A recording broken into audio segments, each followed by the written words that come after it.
Hello दोस्तों, Ricky Chadha astro healer से आज आपके सामने ज्योतिष विद्या से थोड़ा हट के आपसे कुछ बात करना चाहता हूं। आपने जो मेरा थंबनेल देखा, सोच करके आपके मन में विचार आया होगा कि मैं क्या बात करने जा रहा हूं, मैं क्या बोल रहा हूं कि 2020 से लेकर के 2030 के बीच में ये जो मैं एक बड़े कंस्ट्रक्शन की बात करता हूं, जो मैं डिस्ट्रक्शन की बात करता हूं, ये क्या है। देखिए, हाल फिलहाल में पिछले 2-3 महीने से जो भी वीडियो मैं बना रहा हूं, स्वाभाविक सी बात है कि जो मैं देखूंगा, ग्रहों के गोचर, ग्रहों की अवस्था, ग्रहों के का अस्त होना या फिर उनका फिर से जागृत होना, ये सब मेरे हाथ में नहीं है। मैं तो ऐसा हूं कि जैसे एक किताब मेरे सामने है और मैं सिर्फ उस किताब को आपके सामने पढ़ रहा हूं, क्योंकि भगवान की कृपा से मुझे उस किताब को पढ़ना आता है। मैं आपसे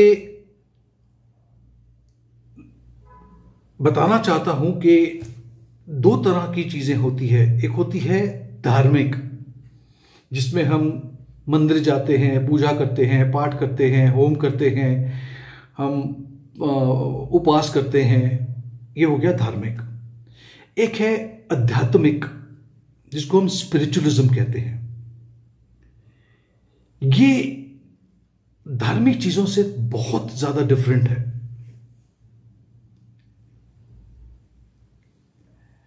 एस्ट्रोलॉजी में, ज्योतिष विद्या में मुझे आज 23-24 साल हो गए, लेकिन क्योंकि मैं किसी कॉलेज में प्रोफेसर था तो मैंने कभी भी उस चीज को अपने पास जरूर रखा और सोच के, और मेरा ये प्लान था कि इसके बारे में अध्ययन करते रहूंगा, लेकिन जब तक मैं रिटायरमेंट में नहीं पहुंचता या जब मैं कॉलेज छोड़ नहीं देता, तब तक मैं पूरी तरह से इस चीज में उतरूंगा नहीं। फिर जिंदगी में एक बदलाव, एक टर्निंग पॉइंट आया और फिर मैंने कहा कि बस अब समय आ गया है कि मुझे जो मैंने सीखा, मुझे लोगों से बांटना है। इस सफर में, इस जर्नी में कुछ 2010 में हुआ जिसने मेरी जिंदगी को पूरी तरह से पलट दिया। उसी तरह से 2007 में मेरे हाथ एक्सीडेंटली, मेरे हाथ में एक किताब लगी और उस किताब के बारे में मैं 2-3-4 वीडियो में बता चुका हूं कि उस किताब ने मेरी जिंदगी को कितना ज्यादा चेंज कर दिया। और उस किताब का नाम है क्रायन, KRYON।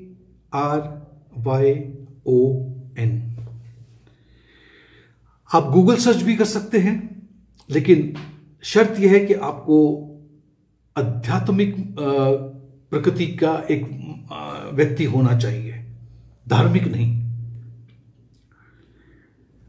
उस किताब में जो चीजें थी और जिस तरह से उस किताब को लेकर के मैं सीने से लगाकर आगे बढ़ता गया, उसने मुझे जिंदगी में बहुत कुछ दिया।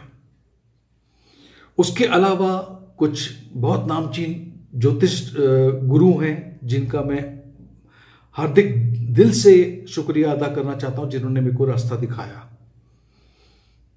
आज भी सीख रहा हूं, अब भी पढ़ता हूं, अभी भी मैं नहीं कह सकता कि मेरा इस ज्योतिष पे पूरी पकड़ है, मैं नहीं कह सकता।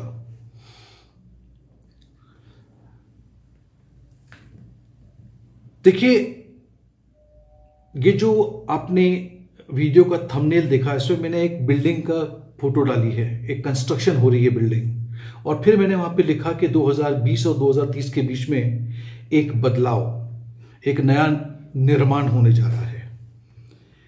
और फिर कुछ लोगों ने मुझे 2-3 महीने से बोल रहे हैं कि अरे आप ये वीडियो में क्या डालते हैं, आप हमें डराना चाहते हो कि ये भूकंप आने वाला है, ये तूफान आने वाला है, ये क्रैश होने वाला है, ये लोग सड़कों पे आ जाएंगे। मैंने कहा जो है मैं तो वही बताऊंगा, और अगर आपको डर लगता है तो उस तरह से तो डर मुझे भी है, क्योंकि मेरा भी परिवार है, मैं भी हूं, मैं आप लोगों से जुदा तो नहीं हूं। लेकिन 2020 और 2030 के बीच में एक बदलाव, एक नया निर्माण होने जा रहा है। और फिर कुछ लोगों ने मुझे 2-3 महीने से बोल रहे हैं कि अरे आप ये वीडियो में क्या डालते हैं, आप हमें डराना चाहते हो कि ये भूकंप आने वाला है, ये क्रैश होने वाला है, ये लोग सड़कों पे आ जाएंगे। मैंने कहा जो है मैं तो वही बताऊंगा, और अगर आपको डर लगता है तो उस तरह से तो डर मुझे भी है, क्योंकि मेरा भी परिवार है, मैं भी हूं, मैं आप लोगों से जुदा तो नहीं हूं। लेकिन आपको इस चीज को समझना होगा कि ये सब बातें क्यों हो रही है, क्यों ये सब ग्रह इस तरह से एक समीकरण बना करके बैठे हैं जिसमें ये बदलाव बहुत जरूरी है। अब बात करते हैं कि 1992 के बाद जो भी बच्चे पैदा हुए हैं, मैं इस किताब की बात कर रहा हूं, उस किताब में जो था, जो मैंने पढ़ा और जो मैंने देखा, 1992 के बाद में इस दुनिया में कुछ हुआ था। वो क्या हुआ था उसी को समझने के लिए आपको किताब पढ़ना बहुत जरूरी है। और उस किताब में दिया था कि 1992 के बाद जो भी बच्चे पैदा होंगे उन्हें हम इंडिगो चिल्ड्रन कहेंगे। इंडिगो एक एयरलाइन भी है। ये जो बच्चे होंगे वो हमसे बहुत अलग होंगे, इनका नेचर अलग होगा। ये वही लोग हैं जो इस धरती से प्रस्थान कर चुके थे और वो फिर से लौट के आ रहे हैं। लेकिन अब वो जो लौट के आ रहे हैं तो उनके अंदर जो नई लाइब्रेरीज है, नए डीएनए है, वो इस तरह के हैं कि आप देखोगे कि एक 3 साल का बच्चा आज कंप्यूटर या तो फिर आपका लैपटॉप, आपका मोबाइल इस तरह से चलाता है कि आपकी समझ में नहीं आता कि इस बच्चे को इसके बारे में जानकारी इतनी जल्दी कैसे ये बच्चा ऑपरेट कर लेता है। 2012 में फिर से इस दुनिया में कुछ हुआ था और उसके बाद में आहिस्ता आहिस्ता चीजें आगे बढ़ने लगी और यह तय था कि 2020 में और 2030 के बीच में ये 10 साल जो है ये एक ऐसा पीरियड है जिसमें कुछ होने जा रहा है। अब क्या होने जा रहा है मैं उसकी बात करता हूं।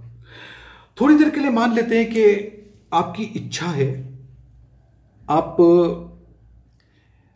जहां पर आप रहते हो, आप उस घर को देखते हो और पता है कि इस अपार्टमेंट में मेरा बाप और मेरे पिता के भी पिता यानी कि आपके दादा भी इसी जगह पे रहते थे। यानी कि ये बिल्डिंग जो है आज से 50, 60, 70 साल पुरानी है। ये बिल्डिंग कभी भी ढह सकती है, गिर सकती है। इस बिल्डिंग में जो कमरे हैं वो उस समय के लिए तो ठीक थे, लेकिन अब हमारी जरूरतें चेंज हो गई है, बदलाव की आवश्यकता है। हमारे पास 2 ही रास्ते हैं, या तो मैं उस बिल्डिंग को छोड़ दूं और मैं किसी नई जगह पे घर ले लूं, ठीक है, या तो फिर मैं उस बिल्डिंग को तोड़ दूं और थोड़े दिन के लिए किसी और जगह पे जाके रहूं तब तक कि ये बिल्डिंग फिर से बन ना जाए, ठीक है। अब इसी का यही उदाहरण को लेकर के अगर मैं आगे बढ़ता हूं तो स्वाभाविक सी बात है कि अगर इसको हम अपनी धरती मां से इसकी तुलना करें, हमारी धरती मां भी कह रही है कि मैं दर्द में हूं, मैं पेन में हूं, मुझे भी रिकंस्ट्रक्शन की जरूरत है।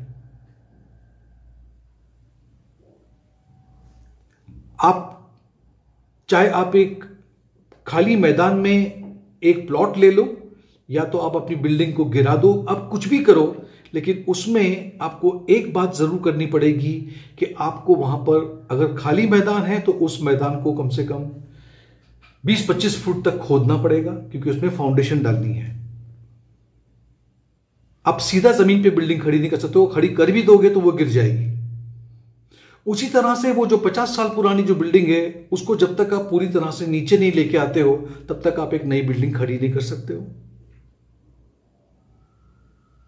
यानी कि कोई भी चीज को निर्माण करने के लिए पहले हमें उस चीज को तोड़ना होगा, डिस्ट्रक्ट करना होगा। और वही चीज होने जा रही है 2020 से कि दुनिया में ये जो आपके आसपास जो जिसको आप नेगेटिविटी कहते हैं वो नेगेटिविटी नहीं है, क्योंकि अब जो मेरे थंबनेल में एक फोटो बनी है, उस फोटो में जो बिल्डिंग पे कंस्ट्रक्शन हो रहा है, आप उस घर में रह नहीं सकते, क्योंकि अब उसकी दीवारें नहीं है, उस पर सीमेंट की वो नहीं हुआ है, पुताई नहीं हुई है, पेंट नहीं हुआ, इसलिए वो चीज ऐसी है कि वहां पर जो मजदूर है वो भी रात को उस जगह पे ठहर नहीं सकते, ठीक है। लेकिन वही बिल्डिंग 2 साल 3 साल के बाद में जब आपको दिखाई जाएगी, बिल्डर बोलेगा ठीक है आप तैयार हो, आप आ जाइए आप इसमें रहने के लिए, तो वो एक सुंदर सी जगह होगी जिसमें आपके मुताबिक, आपकी इच्छाओं के मुताबिक चीजें अंदर होंगी। लेकिन जब तक वो बिल्डिंग बनती नहीं है, जब तक पोजीशन मिलता नहीं है, तो आपको कहीं ना कहीं पे उस बात का इंतजार करना पड़ेगा। वही इंतजार हमें भी आज करना होगा, क्योंकि धरती मां भी उस तरह का डेवलपमेंट करने के लिए पहले कुछ चीजों को तोड़ेंगी। आप जब भी अपने घर को दिवाली पे या कभी नई पेंटिंग कराना है, रेनोवेट करना है, तो आपको अपने घर से बहुत सारा कचरा फेंकना पड़ता है। आप चीजों को दो चीजों में भाग करते हो, ये मेरी जरूरत की चीज है और ये इसकी जरूरत नहीं है, और इसको हम अंग्रेजी में कहते हैं डीक्लटर करना। खाली खाली सामान पड़े हैं, बहुत ओल्ड सामान पड़ा हुआ है, उसको आप निकाल करके बाहर करना चाहते हो। उसी तरह से हमारी दुनिया में भी ये बात तय है कि अभी हमें भी जो पुराने तौर तरीके हैं उसे भूल करके एक नया चीज करना होगा। लेकिन जब आप सामान का विभाजन करते हो अपने घर में, कुछ चीजें होती है जो आप बिल्कुल, चाहे कितनी पुरानी क्यों ना हो गई हो, 50 साल क्यों ना हो गया हो, आप बोलोगे इस चीज को तो मैं हाथ में लगाऊंगा, ये तो सोना है। लेकिन खाली डब्बे, खाली चीजें जिसका इस्तेमाल नहीं हो रहा, उसको आप बाहर फेंक देते हो, लेकिन जो सोना है वो तो रखते हो। इसी तरह से हमारे यहां पर भी, हमारे कल्चर में, हमारे ट्रेडिशन में कुछ चीजें हैं जिसको हमें फिर से उस सोने को पॉलिश करना होगा, उस ट्रेडिशन को संभालना होगा, और जो नई, जो पुरानी चीजें हैं जिसकी अभी कोई आवश्यकता नहीं, उसको हमको निकाल के फेंकना होगा। और उसमें एक और चीज जो जोड़ना चाहता हूं, कुछ ऐसे भी विचार हैं हमारे मन में जिसको हमें अपने दिमाग से अलग करना होगा। कुछ लोग हैं जिनको बहुत सी चीजों से भय होता है। कुछ लोगों ने हमको बचपन से सिखा के रखा हुआ है, ऐसा करने से ऐसा हो जाएगा, ये करने से वो हो जाएगा, वो करने से वो हो जाएगा। ये मिथ्या है, इसमें बिल्कुल नहीं पढ़ना, इसमें कुछ भी नहीं रखा है। इसीलिए मैंने कहा, धार्मिक होना और आध्यात्मिक रास्ते पे चलना दो अलग अलग बातें हैं। तो ये जो 2020 में, 21 में, 22 में, 23 में जो भी होगा, जो होने जा रहा है, निश्चित तौर पे मैं जो पोजीशन देख रहा हूं ये तो होना है। लेकिन एक बात समझिएगा, ये एक कंस्ट्रक्शन चल रहा है। जो दिख आपको रहा है एज डिस्ट्रक्शन, ये डिस्ट्रक्शन नहीं है, ये कंस्ट्रक्शन है। लेकिन जब तक ये घर तैयार नहीं होगा तब तक आपको नहीं समझ में आएगा कि यहां पर क्या चल रहा था। कोई बाहरी ताकतें हैं, अगर आप विश्वास करते हो तो ठीक है, विश्वास नहीं करते हो तो भी ठीक है। आप मुझे गाली दे सकते हो, आप मुझसे कुछ भला बुरा कह सकते हो, लेकिन याद रखिएगा, कहीं ना कहीं इस दुनिया में कुछ ऐसी ताकतें हैं, कुछ ऐसी एनर्जीज हैं जो हमारे पृथ्वी पे कुछ चेंजेस करना चाहती है। और इसकी मैं आपको पूरी गारंटी दे सकता हूं, क्योंकि कहीं ना कहीं मैं उस चीज से जुड़ा हुआ हूं। कहीं ना कहीं मुझे पता है कि ये क्या होने जा रहा है। जब कोविड भी आया था, मैंने कोविड के ऊपर भी एक वीडियो बनाया था। मैंने कहा था, मुझे 2 बार कोविड हुआ है, मैंने दोनों बार कहा हुआ है ठीक है, लेकिन मैं ये जानता हूं कि ये कोविड का यहां पर होना अपने आप में ये भी एक जरूरी बात थी। बहुत सारी तब्दीलियां लेकर आया है, बहुत सी चीजें हमारे साथ में हुई हैं जो बहुत आवश्यक थी। हमें कुछ बताने की, कुछ जताने की कोशिश की गई है। बहुत लोग समझे हैं और कई ऐसे लोग हैं जो नहीं भी समझे हैं। तो मैं आपको इतनी गारंटी दे सकता हूं कि ये जो भी कुछ होने जा रहा है ये हमारे भविष्य के लिए बहुत अच्छा है। इसे हमें पूरी तरह से एक्सेप्ट करना होगा और हमें उस भगवान पे भरोसा रखना होगा कि जो भी होगा वो अच्छे के लिए ही होगा। किसी के साथ कुछ बुरा नहीं हो रहा। मैं अगर आप लोग चाहो तो मैं इस आध्यात्मिक सफर पे थोड़े वीडियोस बना करके डालना जरूर चाहूंगा, ताकि मैं आपको समझा सकूं कि आज की तारीख में ध्यान यानी कि मेडिटेशन करने का तरीका क्या है।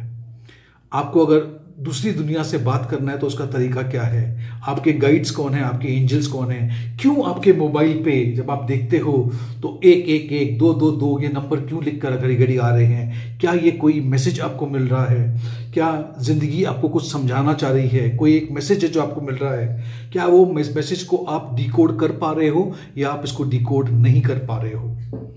बहुत सी बातें हैं। सॉरी, ठीक है, मैं आपको सिर्फ इतना समझाना चाहता था। मेरे वीडियो बनाने का तरीका अलग हो सकता है, समझाने का तरीका अलग हो सकता है, लेकिन मैं कभी किसी को भयभीत नहीं करता, क्योंकि ऐसा तो नहीं है कि दुनिया में एक तूफान आएगा जिससे मैं बच जाऊंगा या मेरे बच्चे बच जाएंगे या मेरे रिश्तेदार बच जाएंगे। जी नहीं, हमारे पास ऐसा कोई बंकर नहीं कि हम जाके छुप जाएंगे। अगर एक बाढ़ आएगी तो सब बहेंगे, लेकिन हमें यह देखना है कि वो बाढ़ क्यों आ रही है। अगर आपको ये वीडियो समझ में आया, इसे एक लाइक जरूर दीजिएगा। बहुत बहुत शुक्रिया, थैंक यू।